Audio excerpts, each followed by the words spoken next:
If the Big Bang created the universe, then there would never be this barrier of information, where we don't understand and can't even replicate a single cell inside nature.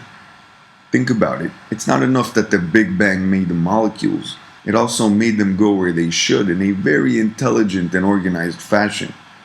Now, this would all be fine except for one thing. If the Big Bang is real, then we should all be able to create atoms and molecules and put them together in any way we choose. Because a large explosion is just an explosion without a brain or any kind of intelligence.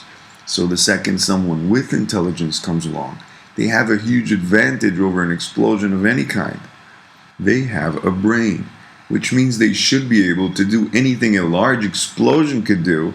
Things like creating molecules from scratch and putting those molecules together to make all kinds of life forms, with a supporting environment for those life forms to grow.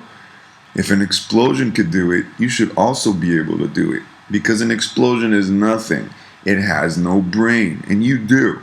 So why can't you make molecules, or even realize how you yourself were put together? Why not? An explosion can do something you can't. The reality of the situation is that today we don't even realize how advanced this thing we call nature truly is. We don't look at our hands and realize that to be able to build something so impossibly perfect, you have to know what you're doing on a level way beyond anything we can even start to dream of.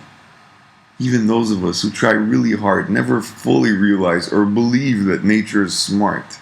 An example of this would be how humans dream of one day being able to build artificial intelligence. Now, this always brings up a smile, because no one is realizing that artificial intelligence was already built. Yeah, nature did it. It's called you. You are that thing you want to build. But you don't understand that someone beat you to it. And all you're left with, if you ever did have the capacity to build a living, thinking artificial organism, is just a copy of someone else's work. So before you bathe in the glory of your own intelligence, realize that all you are is a copycat that's so far behind that you actually dream of metal robots with self-awareness, not realizing that if nature chose organic material to build us, then that's probably the best way to go about it. When we start to walk alongside nature, we realize that everything is already here. All the wildest, coolest technological breakthroughs have already happened. Nature made them. They're all inside the very well-crafted brain of yours, and they're all just sitting there dormant. Nature already gave us powers and abilities beyond our wildest dreams, but nature at the same time is holding them back from us. So what do we do to try and make up for the fact that we don't even have access to our full potential? We do everything we possibly can to reach all these powers and abilities with the little power we do have. So instead of telepathy, you get cell phones. Instead of flying, you get airplanes. It's like those tiny collateral blood vessels making their way around a clogged artery. They will reach the heart sooner or later, no matter how clogged the main artery will be. What we call technology is just our way of making up for something that we were deprived of, not knowing that we're making a path to what we already have built inside of us.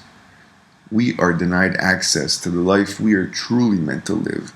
And I think you know why nature would deprive us of this life in the first place. What situation in nature leaves an organism deprived of the life it's meant to live? If you were meant to see light, then you will find a way to reach that light. And until you do, your life will be unsatisfying.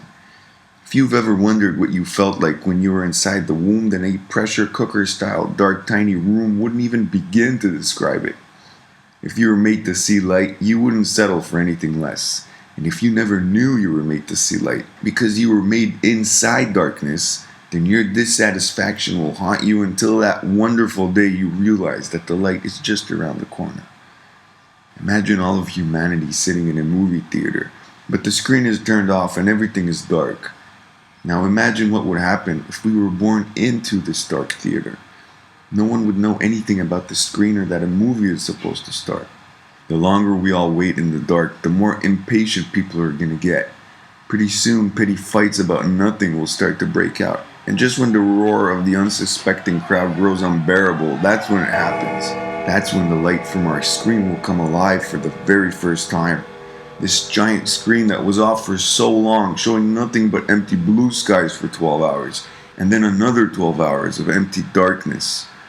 When this screen lights up for the first time, all the fighting, all the pettiness, all the squabbling through garbage, all the pain will wash away in a flash when we all turn our heads together and see real light for the very first time.